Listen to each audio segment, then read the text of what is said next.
Assalamu alaikum, and thank you for viewing Dawahworks. I'm your host, Saudi Man. It's been a while since I last posted a video, and a lot has happened since then. For one, my older sister Carolyn had passed away. Inna lillahi wa inna ilayhi raji'un. She died of breast cancer that eventually spread to her bones and then to her intestines. She was originally diagnosed in '95, and after the cancer had spread to her intestines, the doctor estimated that she had about 2 to 3 weeks to live. I'm the only Muslim in my family, and I've been giving dawah to her as well as other family members for years. She seemed to be the one that would listen the most and understood the best. She confided in me that she no longer believed that Jesus was the Son of God or God himself. Allahu Akbar. Allah subhanahu wa ta'ala preserved her for 16 years since being diagnosed. Years before this, I was having one of my usual debates with one of my older brothers, Joseph, at her house. Before leaving, I informed him and her that despite of our differences, that they should not pass this life without these words leaving their tongues. La ilaha illallah wa Muhammadan Rasulullah. She called to inform me that the doctor only gave her 2 weeks to live. So I immediately rushed over to comfort her. I sat beside my beautiful sister and embraced her. I said, Carolyn, remember all those conversations we had prior about there being only one God and that Muhammad is his last and final messenger sent to all of mankind? And she replied, yes. I said, are you ready to testify that there is no God except Allah and that Muhammad is his messenger? She said, yeah, and he's the last messenger, right? I smiled and said, yes, he is the last messenger. Are you ready to say it? She said, yes. I told her to say it in my ear, and that way the Prophet Muhammad sallallahu alaihi wasallam can argue for her on the Day of Judgment. Walhamdulillah, she took Shahada about 2 weeks before she actually passed.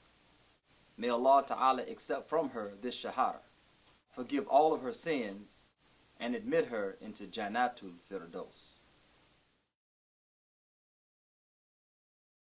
Also, in February of this year, we lost Masjid Luqman, aka the Muslim Mission Center, to the Warathudinis, pseudo-Negro Salafis, Nation of Islam lovers, rejectors of Sunnah, Sahaba slanderers, filthy Aqidah having sons of a... Their plan was actually genius, as well as a white-collar crime. As of yet, I have not pressed charges. But ooh, baby, it's tempting. Their plan was to have one of their hypocrites come into the masjid and do illegal, unpermitted work. He's a midget about this tall.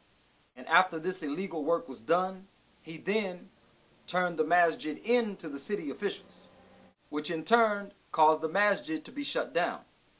Now the so-called Muslims in this ordeal were acting like kafirs. And the kafirs in this ordeal were acting like kind, considerate believers should. The city officials informed us that everything would be okay as long as we comply with the re-engineering standards that they require. So these hypocrites started calling FBI terrorist hotlines, saying that we had someone in a military uniform was bringing green military-style boxes inside the masjid. They called the city reporting dangerous electrical violations.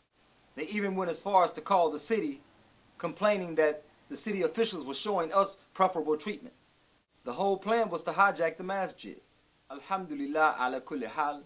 I'm not going to go further into details, but just to let you know, we have formed a relocation committee, and we are actively seeking land and a building in order to resume our services, teaching Tawheed al-Rububiyyah, Tawheed al-Asma wa Sifat, Tawheed al-Uluhiyyah, wa Tawheed al-Hakimiyyah. Inshallah, make dua for your fellow believers. In La ilaha illallah wa Muhammadan Rasulullah.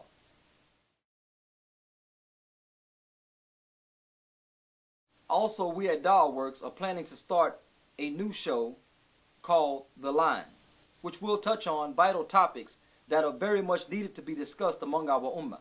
Hard-hitting topics like democracy versus shura, male and female equality, and also Sheikh mentality. Look for our pilot and introduction show, inshallah, soon.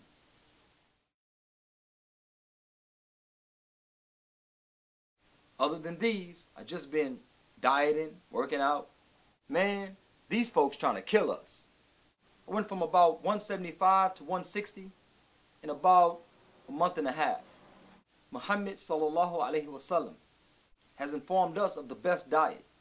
In your stomach, there should be 1/3 air, 1/3 water, 1/3 solid. I used to just eat and stretch my stomach out. You know, if I had a plate of food, I felt like I had to finish the whole plate. No more of that. I drink like a Walmart equivalent Slim Fast shake every morning as a substitute for breakfast. I follow that by a sensible lunch and another shake before I go to bed, or a sensible dinner, watching not only what I eat, but also how much. I've learned to discipline myself to eat until I am no longer hungry, not until I'm full or overstuffed. As for exercise, I'm doing push-ups, sit-ups, pull-ups, and squats. Always stretching to keep my body limber and to avoid injury. Other than this, I just go down to the local park, play basketball with the fellas, concentrating more on defense, which burns more energy than offense. Jumping higher and running faster than people half my age. I'm just saying. Well, that's all I have for now. This has been your brother Saudi Man for dawahworks. Assalamu alaikum.